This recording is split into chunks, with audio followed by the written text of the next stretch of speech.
All right, so it seems like today is the big day for Apex because we've been sitting around waiting for these trailers or what's going to happen with the new season, some sort of information. They haven't really dropped anything. Well, finally, the leaks actually came today, and what's really going to be happening in this upcoming season. Honestly, some of this stuff seems pretty fun, probably better than what we've had in recent seasons, but I don't necessarily think this is fixing all of our problems. Matter of fact, there are some not so good things in here. Let's dive in and talk about it. First off, Oz kind of came out and said the Lifeline rework for Season 23 seems like it may still be happening. I know a lot of people were worried about it, but the passive would still be the same, except she can also glide in the air for 1.5 seconds. The tactical would also be the same, but the drone can now be assigned and follow a teammate around. The ultimate would be a circle without vertical cover, and it behaves like the Gibby bubble, and the squads inside of it can heal 2 times as fast. So interesting Lifeline change here. Definitely going to shake things up at least a little bit. But people were also talking about Hyperm Miss tweet regarding Lifeline specifically and the fact that she'll no longer be able to do a mobile revive. So things could definitely get tricky for Lifeline. She could be a little bit of the same, a little bit totally different. But I think what, that might not necessarily be the craziest amount of fun. What probably would be the most fun is this new Titanfall LTM that seems to be coming. And honestly, there's really 2 things to kind of really consider when it comes to these LTMs because of the lore behind the game. So first off, let's talk about why this LTM could even happen. Oz said that the Season 23 theme is multiverse. The season name, From the Rift, explicitly means that a portal to the multiverse has been opened. During this season, a Titanfall themed collection event and Titanfall themed LTM will be released. So that Titanfall LTM would look like this. It's Battle Royale, wall running, and double jumping. Unclear if it's increased speed too, but it seems like it'll be like Titanfall movement. Previously data mined OG weapons should be day 1 Apex weapons, plus weapons that can originate from Titanfall, like L-Star, the CR, which is the charge rifle, and then also the Volt and the Car SMG. The EPG also will be in the care package, so it's like a big old grenade launcher. You guys remember years ago we thought the EPG was coming to Apex, and that's because we had all these game files like the Cold War, the EPG, some other things that have been in the game files, guns that we thought would be coming at some point. But they're also talking about, these void weapons. Will they use that in any way whatsoever?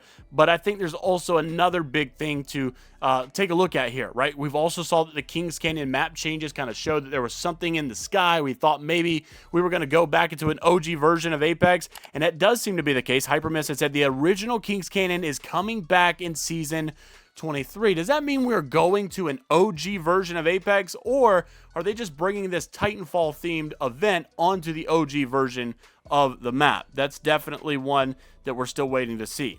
Now, Oz had also made mention regarding the EPG that it may not be the only explosive weapon that will appear in Apex. However, it has been specified that if more come, they will only appear in LTMs, basically like the Final Fantasy sword did. And so maybe they're going to be testing these for future stuff. I'm not really sure, but you can see that there's plenty more other grenade explosive type weapons that were in Titanfall that you could look at, or big hefty weapons that could possibly come. We've mentioned some of those already, but interesting to see if this actually is a successful event. You also had Epic Games kind of revealing that there were some images of a karambit melee knife that Lifeline was holding and the EPG, so we kind of saw that EPG already. It wasn't really just leaks like from a leaker. It was actually from the Epic Games store. But this karambit knife seems to be a very, very neat heirloom, because I'm very, very much so about knives. You guys know I think they're personally the best heirlooms in the games. I wish that they would all kind of be knives, but I understand there's lore and there's other reasons that you may want to do drumsticks or whatever, but I really like the karambit knife. Now, I don't really think a karambit knife is saving the game because, yes, we have bigger fish to fry at this current moment, so I can't really get excited about a karambit knife right now.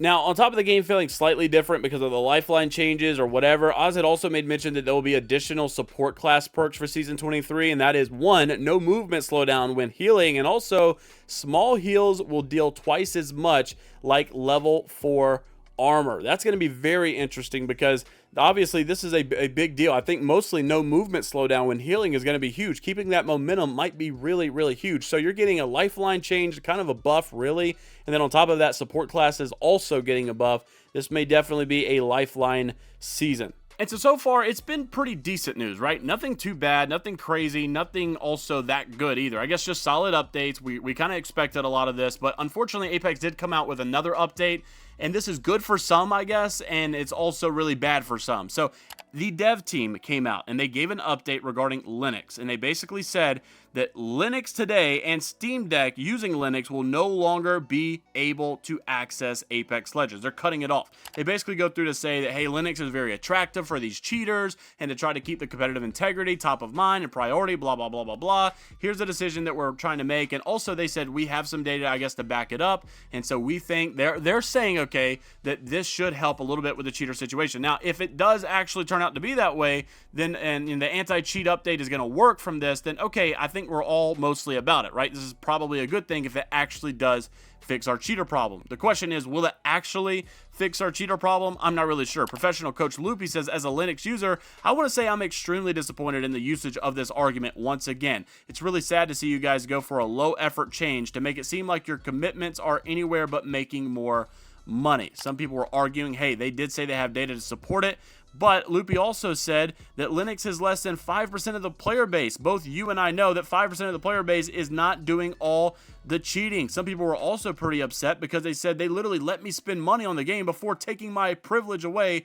to actually play it. But yet people are talking about what a win communication, what a joke. So people were saying, W update, this is good because, hey, we're going to get better cheater situations. And if that's the case, I think we can agree. But it doesn't seem to be the same consensus around all of the player base that this is going to necessarily work or that this is going to solve all of our problems. So a little bit of an anti-cheat update there. Obviously, we're just going to have to wait and see if it actually works. I know it doesn't affect most of you out there because you probably weren't playing on these platforms anyways, but it is something to consider. It is changing, and they said, here's why, and we'll see if it actually has any effect.